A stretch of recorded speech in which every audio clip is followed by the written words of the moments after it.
I awoke upon a blackened shore strewn with the dead. They lay half buried in the wet sand as though the tide itself had tried to hide them and failed. Some had been there for days, others looked ancient, dried hollow beneath a sky that did not feel real. Their skin clung tightly to their bones like old parchment shriveled over broken branches. Empty eye sockets stared toward the sea, pecked clean by pale carrion things that still circled overhead in silence. In many of the corpses, the skulls had split open from crown to jaw, not cracked by violence, but hollowed with deliberate precision. Something had fed on them, not flesh, not blood. The brains had been drawn out through small black holes bored neatly into their heads, as if some patient creature had drunk the thoughts from them before leaving the husks behind. And though the beach reeked of salt and rot, there was no sign of the ocean making waves. I had little strength left to spare, and before me stood a lonely tombstone, half buried in the wet sand. Here lies Ludwig Neersenhal, a man with no love, a man rotted. The name had been carved into the stone with such violence that the letters looked torn rather than engraved, and the memory I had of it was with hatred still burning in my veins. I knew where I was, the island of the beginning, the cursed shore where my father died the day he chose for us to depart for the great sea. He had set our eyes upon the land of eternal plague, where the hunt for the plagued raged without end beneath blood-coloured moons. Men spoke of rotting cities swallowed by fog, of hunters carrying saws and torches through alleyways choked with corpses. But they also spoke of gold. And gold has led more men into darkness than hunger ever could. My father did not die at sea. I killed him the day we first set foot upon the island of the beginning. He was a cruel man, even without the plague in his veins. The sickness that consumed the world had never touched him, yet there was always something rotten living behind his eyes. He murdered my mother beneath the light of a dying lantern and wanted to drag me across the great sea so I could fight beside him in the land of eternal plague. He spoke of gold as if it were salvation, of the hunt as if it were glory. But I had seen the hunger in his eyes long before I saw the plague. So upon that cursed shore, with the fog crawling around our feet and the sea roaring like some sleeping god beyond the cliffs, I drove the same knife into his heart that he had buried in my mother. And still, I buried him. It felt like a fitting end for a wicked man upon the cursed sands of the island of the beginning. My mother had been a follower of the goddess of light. Even in a world drowning in rot and madness, she believed mercy was sacred. She used to say that the goddess opened her arms even for the wicked, for all souls eventually crawled back toward the light no matter how stained they had become. So I honored her final wish. I dug his grave with trembling hands, rather than leave him upon the shore to rot beside the others, to be torn apart by the pale carrion birds that circled endlessly above the island, waiting for the dead to soften beneath the rain. 3 days had passed since I awoke upon that cursed shore, haunted by memories I would have gladly carved from my own mind if given the chance. It was there I remembered what my father used to call the pale carrion birds, what they had once been before the fall swallowed the world whole. Seagulls. At least, that was the old name for them. I would not have known. I was born after the fall, beneath poisoned skies and blood-stained tides. Truthfully, my father knew little more than I did. He had been born during the final years of the collapse, and most of his knowledge of the old world came from worm-eaten books and the stories his father whispered to him beside dying fires. The creatures circling above me no longer resembled birds. The plague had reshaped them into things the sea itself should have rejected. Tumorous masses swelled from their bodies like clustered eggs ready to burst. Some had eyes hanging loose against their flesh by blackened nerves, while others had their skulls completely consumed beneath layers of pulsing growth. Their wings stretched impossibly wide, 3 times the size of their bodies, formed not of feathers, but of thin, translucent skin veined like the insides of a living organ. And scattered across those wings were dozens of thumb-sized tumors that twitched and swelled as they flew. Sometimes they burst. When they did, warm blood rained softly from the sky. After burying my father, I returned home. I had no desire to cross the great sea or set foot in the land of eternal plague. I would have rather starved in the gutters than fight the plague beneath those skies of endless night, where the moon never moved and the streets stank of blood and burnt flesh. It was there I met Lenora.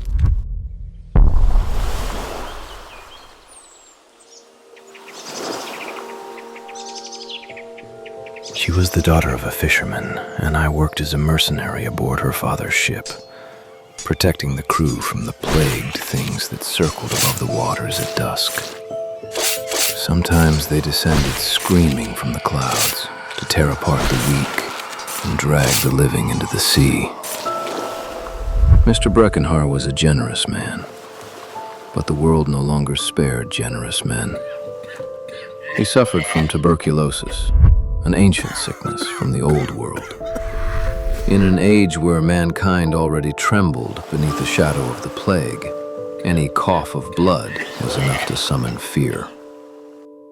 The priests declared his illness a sign of corruption. The townsfolk dragged him through the streets in chains before burning him alive after the trial. I can still remember the smell. After his death, I married Lenora, and in time we had a son, Silas. For a while, I believed the sea had finally loosened its curse upon me.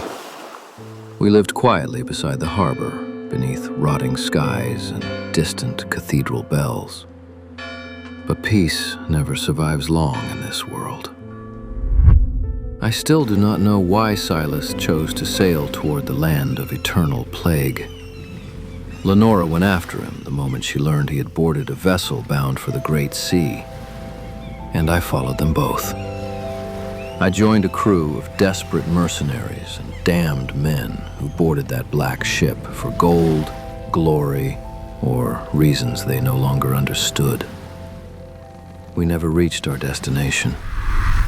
Something ancient rose beneath the waves. The sailors called it the Serpent of the Great Sea, though no serpent born of God or nature could have possessed a body so vast. I remember the ocean folding upward like a living wall. I remember screams swallowed by the fog. I remember enormous eyes opening beneath the water. Then darkness. Now I stood once more upon the blackened shore of the island of the beginning, staring across the endless sea. I had to return to the land of eternal plague. Whether Lenora and Silas had reached those cursed shores, or whether the sea had devoured them alongside the others, I did not know. But they were the only souls who had ever loved me, and the only ones I had ever loved in return. I had known only 2 ways to cross the Great Sea: a ship, or the throat tunnel that led beneath the earth and emerged upon the shores of the land of eternal plague. Sometimes I find myself wishing I could have seen the moon my mother used to draw for me when I was a child. In her sketches, it looked gentle, pale, beautiful. A silver lantern hanging peacefully above a sleeping world. But that moon no longer exists. Now, whenever the clouds thin even slightly, all that stares down upon us is the great eye, vast and red and impossibly alive, watching the world from beyond the heavens like some patient god waiting for something beneath the earth to awaken. There were no ships upon the island of the beginning. The vessels only passed through these cursed waters 3 times a year, during the brief season when the beasts beneath the great sea entered their slumber, and the waves grew calm enough for men foolish enough to sail them. But we had been damned from the start. The serpent had awakened before its time. Something was stirring beneath the sea. Something vast enough to drive even the ancient horrors from their sleep. And whatever force had awakened it was beyond anything I could understand. That left only one path to the land of eternal plague: the Throat Tunnel. It lay in plain sight near the cliffs beyond the island, yet no sane man willingly entered it. The opening descended deep beneath the earth, like the throat of some colossal creature buried beneath the world. Its walls were not stone, but flesh, dark, wet, and slowly breathing.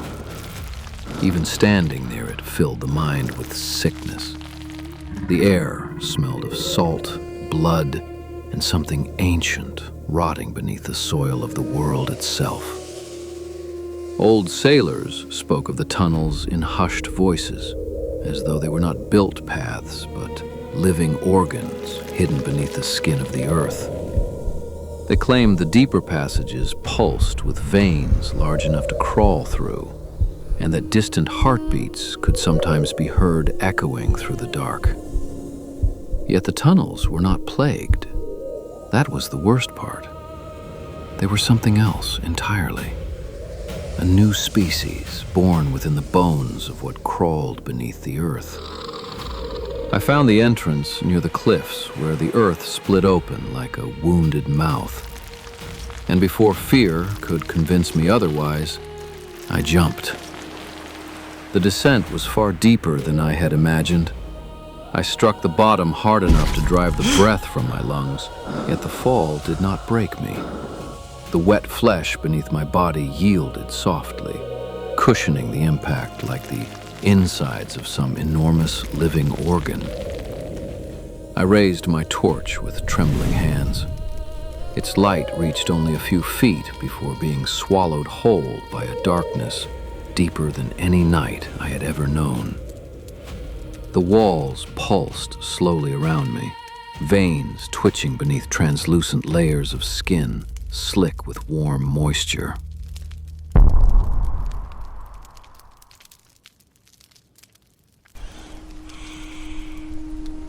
The ground beneath my feet inhaled and exhaled. No sound beyond the slow rhythm of the tunnel, breathing around me like a sleeping thing, pretending not to notice my presence. So I walked deeper. Crossing the great sea by ship took weeks when the waters were calm. The throat tunnels reduced journeys to mere days, as though distance itself bent and shrank within their living depths. No one truly understood how. Only a handful of men had ever crossed them and returned sane enough to speak of what they had seen. They said that distances folded unnaturally inside the tunnels. Time moved differently, as though the laws of the world weakened beneath the earth. But whether those men were truly sane to begin with, no one could ever say. Solomon. A voice drifted through the darkness, faint and distant. I dismissed it as another illusion born from the tunnel and continued walking. Then I heard it again. It was closer this time. Solomon. The breathing walls around me seemed to pulse harder. You disgraceful little wretch. The voice whispered. You stabbed me in the back. My hand immediately found the knife at my waist and tore it free. You cannot kill the dead. Something breathed behind me. I turned at once, raising the torch high, but there was nothing there. beyond the endless flesh dark of the tunnel. Yet I could still feel a presence standing impossibly close behind my shoulder. The dread in your eyes, the voice murmured from somewhere unseen. And the warmth of your blood. It eases my anger. Who are you? I shouted into the dark, though deep inside I already knew the answer. My father was dead. I had buried him myself upon the island of the beginning. And still, his voice slithered through the tunnel around me. I know you're dead. I am here. The whisper came from directly ahead. Far in the distance, I suddenly saw a small, trembling light appear within the darkness, pale and weak, like a lantern seen through deep water. And then it vanished. "Come out!" I shouted. But my hands were trembling so badly that the torchlight shook against the breathing walls around me. The faint light appeared again, and this time I saw the shape carrying it through the dark. Something hung from the creature's head like the lure of a deep sea fish, a thin strand of flesh swaying gently above it. At the end pulsed a small bioluminescent bulb, casting sickly pale light across its body each time it moved. Its face, God, its face looked wrong. The skin upon its head hung backward like a peeled mask, exposing layers of wet flesh beneath. And stitched crudely over that ruined face was another one entirely. My father's face, or something that had tried to imitate it. The lips twitched unnaturally against the thread holding them in place, while the creature spoke through a second mouth buried deeper inside its skull. A smaller, almost human mouth that opened vertically within the larger one. And through that hidden mouth came my father's voice. I staggered back instinctively. The thing took a step forward, then another. It crawled upon all four limbs with a slow, unnatural movement, its swollen belly dragging heavily against the living floor of the tunnel like a water-filled sack. Each movement left streaks of dark slime behind it. Its skin was green-grey and rotting, hanging loose in places where the flesh had softened into decay. The smell that came from it filled the tunnel instantly. Wet rot, seawater, and the sweetness of something long dead. Its head resembled that of a bear left too long beneath the tide, broad and malformed, with small, wet eyes positioned along the sides of its skull instead of the front. And its teeth looked stolen. Animal fangs fused beside human molars, all crammed together inside that inward curving mouth, as though different creatures had been forced together into one body by something that did not understand life well enough to imitate it correctly. I stood there trembling as the thought of killing my father crawled back into my mind once more. No matter how far I ran from those memories, they always found me in the dark. I could still hear my mother screaming from behind the bedroom door every night he returned home. The walls were thin in that old house, thin enough for a child to learn what helplessness sounded like. Hatred plagued me long before the world itself was consumed by plague. It lived inside me like a second heartbeat. I remember the final night more clearly than I remember my own face. The door creaked open, and she was lying there upon the floor beneath the lantern light, a knife buried deep in her chest. Tears still clung to her eyes as though she had died begging for mercy. But it was the fear on her face that never left me. Even in death, it remained. A terror carved so deeply into her that not even the grave could bury it. And standing there in that moment, staring at what remained of my mother, I made my choice. I decided that same fear would one day live in my father's eyes. Because if there is any true duty left for men in this rotting world, it is this: to protect the helpless from the monsters wearing human skin. When the darkness finally lifted from my eyes, the creature before me had been reduced to shreds of flesh scattered across the breathing floor of the tunnel. I could not remember what had happened, only the hatred. I remembered losing myself the moment that thing called me son. There are wounds the plague cannot create and death cannot heal. Hatred is one of them. It waits patiently inside the human heart, feeding quietly for years until something finally gives it a face to destroy. Whatever that creature had been, it was dead now. The throat tunnel shuttered around me as though reacting to the slaughter. The walls contracted slowly, wet flesh folding inward, and the remains of the thing were pulled into the living floor piece by piece. Bones vanished first, then flesh, then blood, as though the tunnel itself had begun feeding. I stood there, breathing heavily, staring at the empty ground where the creature had been only moments before. Then I noticed my hand.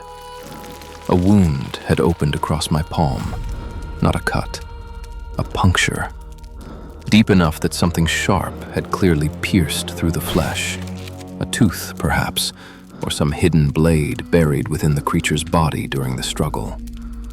But the wound did not look natural. The flesh around it pulsed slowly beneath the skin.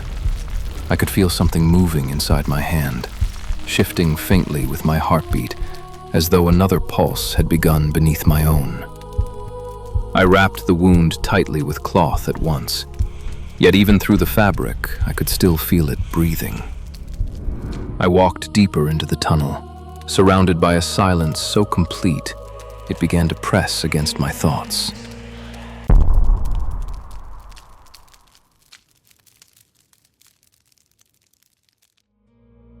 No one truly knows how the plague began.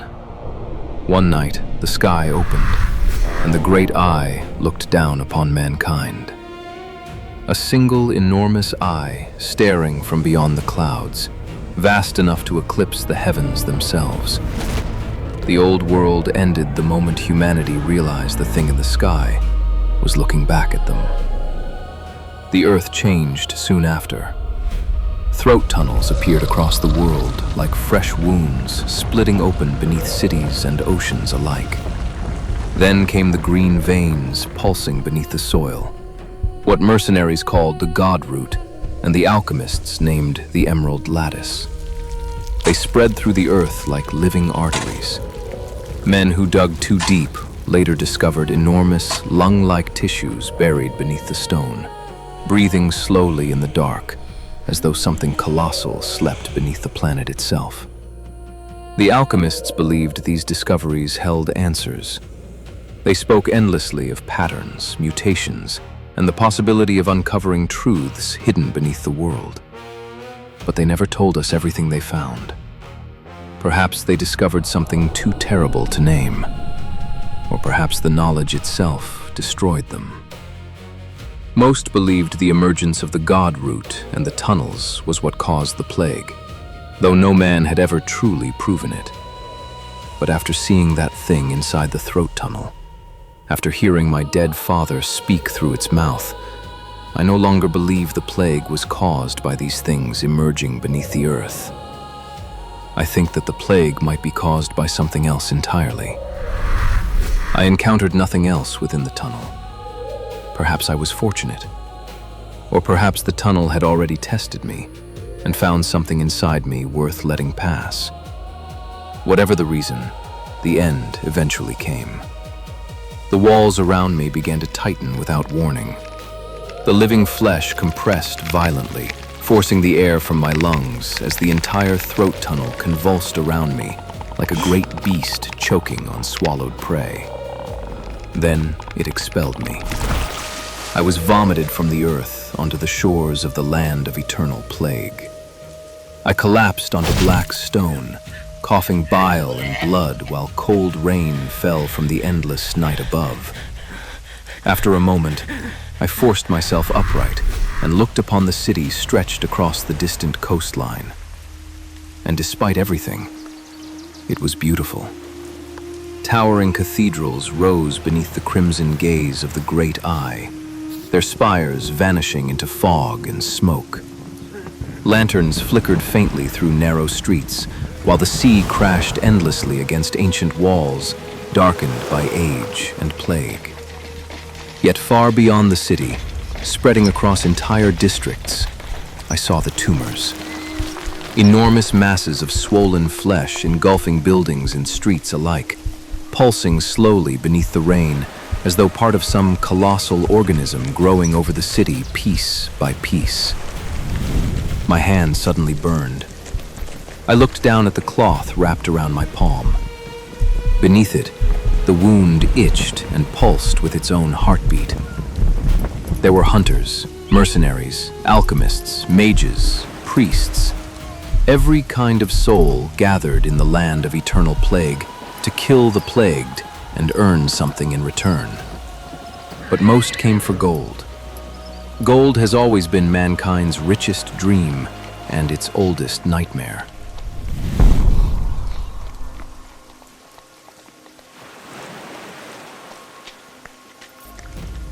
The people I saw no longer looked human in spirit. They moved like exhausted ghosts beneath the endless night, wrapped in blood-stained coats and damp bandages. Many carried wounds that no medicine could truly heal. Along the shore, funeral pyres burned day and night as bodies recovered from the city were fed to the flames before the plague could claim them again. And still, no one left. In the center of the safe zone stood a massive stone monument, darkened by rain and ash. Thousands of names had been etched into its surface. The fallen, the missing, the forgotten. I searched desperately for Lenora and Silas. Their names were not there. Relief came first, then dread. Because in a place like this, the absence of a name did not always mean the absence of death. Sometimes bodies were never found. Or maybe the guild simply stopped caring enough to carve new names into stone. I knew my body was in no condition to continue. At the island of the beginning, I had carved what little flesh remained from the fallen and carried it with me through the tunnel. Most of the corpses had already been dried to the bone by salt, wind, and time, yet I forced myself to eat what I could. Not because I was hungry, only because I feared what would happen if I stopped moving. But exhaustion had settled deep inside me, not merely in my flesh, but somewhere deeper, as though the journey itself had aged my soul. It felt as if I had wandered for years beneath the earth, even though I knew only days had passed. I eventually sat beside a stone wall near the market district, where hunters repaired their weapons and merchants traded supplies scavenged from the plagued zones. Smoke rose endlessly from the smithies, darkening the air while iron screamed beneath hammer blows. And strangely, the sight felt unreal to me. All my life I had heard the land of eternal plague described as a kingdom of butchers, drowning in blood and madness. Yet here, beneath the crimson gaze of the great eye, humanity had still managed to build something resembling life. My father had been wrong. There were still humans here. For a moment, I found myself wondering what had happened to this place. What kind of suffering could twist men into monsters while forcing others to become stronger simply to remain human? But exhaustion eventually dragged me into sleep before the thought could settle.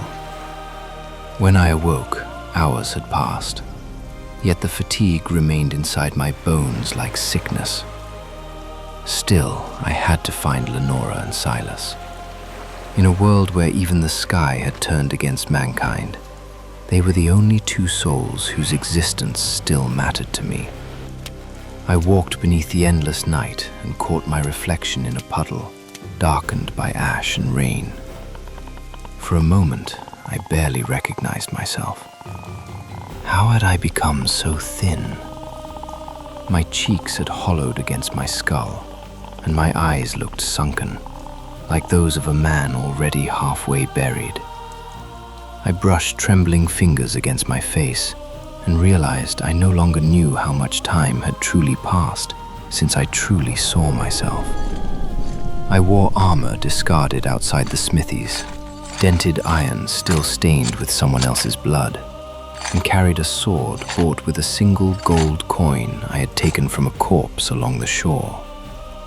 And despite everything, I had missed this feeling. The weight of steel at my side. The hunt. Being a mercenary had once been the closest thing to purpose I had ever known. Somewhere deep within me still lived that same hunger carried by all warriors who chase gold and glory through ruined worlds. After all, I was still human.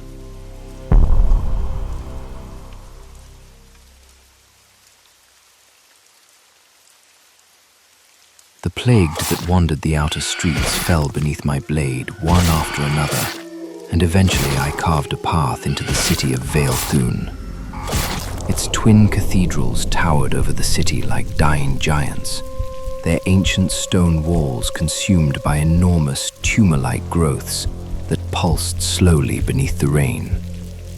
Rot spread across the towers in thick veins of flesh, as though the city itself had begun mutating into something alive.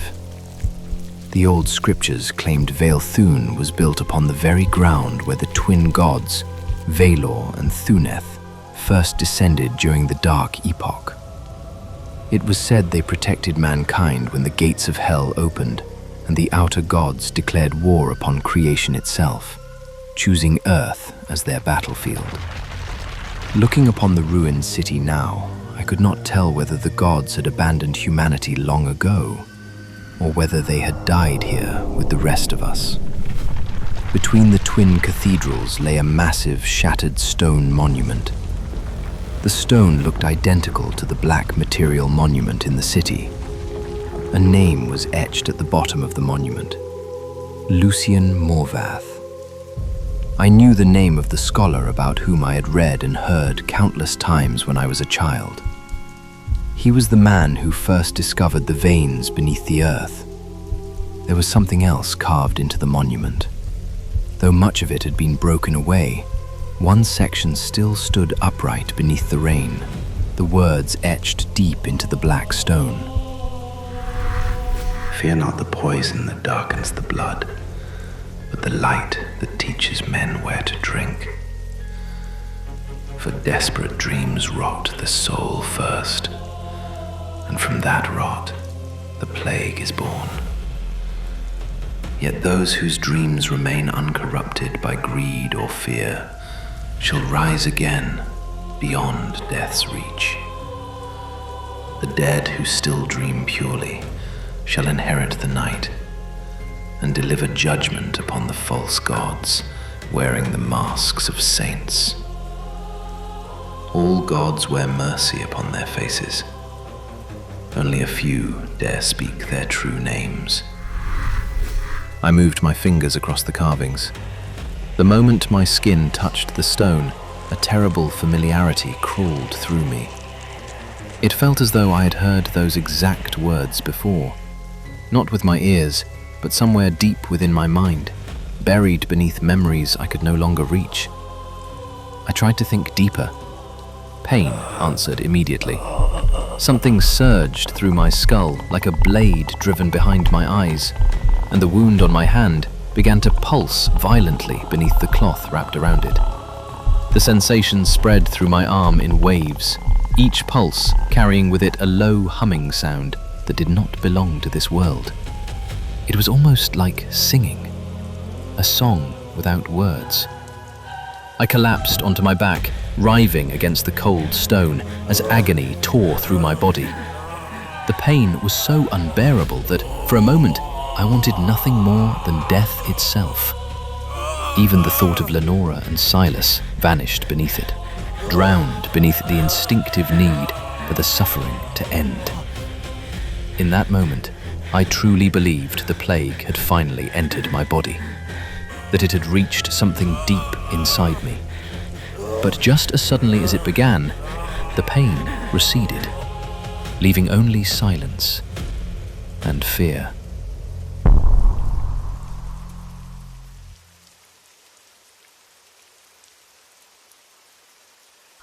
Days passed afterward in a blur of blood and exhaustion. I fought through the plagued streets, searched the cathedrals, questioned mercenaries and hunters, yet all my efforts led nowhere. I found neither Lenora nor Silas. I had dreamt for so long of embracing the warmth of my beloved once more, yet that dream now felt impossibly distant, like a memory belonging to another man. Sleep is the most innocent creature there is, and a sleepless man the most guilty.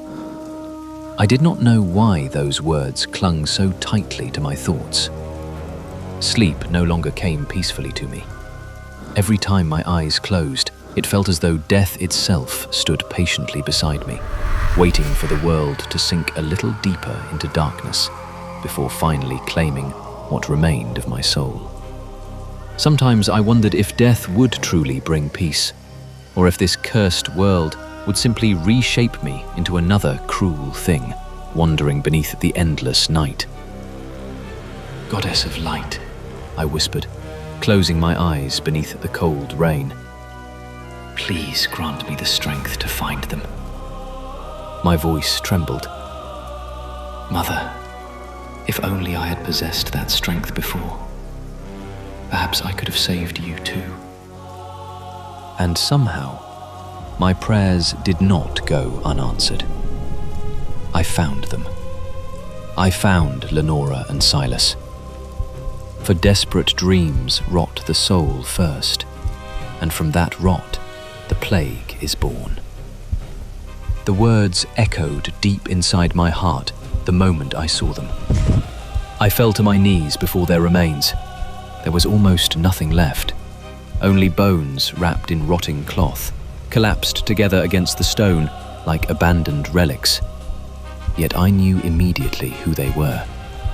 The rings upon their fingers remained untouched, simple iron bands worn smooth by time. No thief had bothered taking them. I wanted to cry, but the sky wept in my place. It had been weeping for mankind ever since the endless night began. What I could not understand was this: their bodies looked ancient, not recently dead. The bones were brittle and crumbling, as though they had been lying there for years beneath the rain and darkness. Even the fabric clinging to them looked impossibly aged. My wound suddenly throbbed again. This time the pain spread through my entire body, crawling through my veins like fire beneath the skin. "Oh, goddess of light," I whispered through clenched teeth. "What is this nightmare? Is there truly no mercy left in this world? Do our words mean nothing to you? Are our prayers hollow?" But no answer came. Only the distant cries of the plagued wandering through the streets beyond the cathedral district. Some of them approached me slowly through the fog, twisted human shapes, breathing through broken lungs and rotting mouths. Yet they did not attack. They only stared at me. And in their eyes, I saw something far more terrible than hunger. Pain. Pain and rage so deep that even the plague itself had failed to erase it, before they finally turned away and disappeared back into the endless night. All gods wear mercy upon their faces. Only a few dare speak their true names. I cried beneath the endless night, calling upon the goddess for mercy. but mercy was never granted. The ground suddenly split open beneath me with a wet, shuddering sound. Another throat tunnel emerged from the earth, like a living wound tearing itself apart beneath the cathedral ruins. I stumbled back, trembling, my body burning with pain as the tunnel breathed beneath me. I did not know whether the world intended to devour me or judge me. But in that moment, I gave up. I gave up on myself, on the dream that had carried me across the great sea, through blood, rot, and endless darkness. Lenora and Silas were gone, and with them died the last purpose my soul still clung to. My desperation ended beside their bones, and for the first time since this nightmare began, I accepted the emptiness inside me. That was when the voice came from the throat tunnel. You are not the one. The words echoed not through the air, but through my bones. The one who forsakes his dream in the depths of despair cannot bring light into this world. You were meant to be, yet you are not. The world requires dreamers. Within the dream, the world now dreams. You are no savior. The eye sees all, and the gods await the coming dark. Then the throat tunnel closed, and silence followed. My wound began throbbing violently beneath the cloth around my hand. I watched in horror as clusters of tumors spread rapidly across my arm, pulsing beneath the skin like living parasites. Flesh twisted, veins blackened, bones cracked softly beneath the growth. And in that moment, my fate was sealed. I became the very thing I had spent my life despising. What filled me then was not fear, but jealousy. Lenora and Silas had died human, but I remained behind in this cruel world, reshaped into something cursed and wandering beneath a sky that no longer belonged to mankind. No light waited for me, no mercy.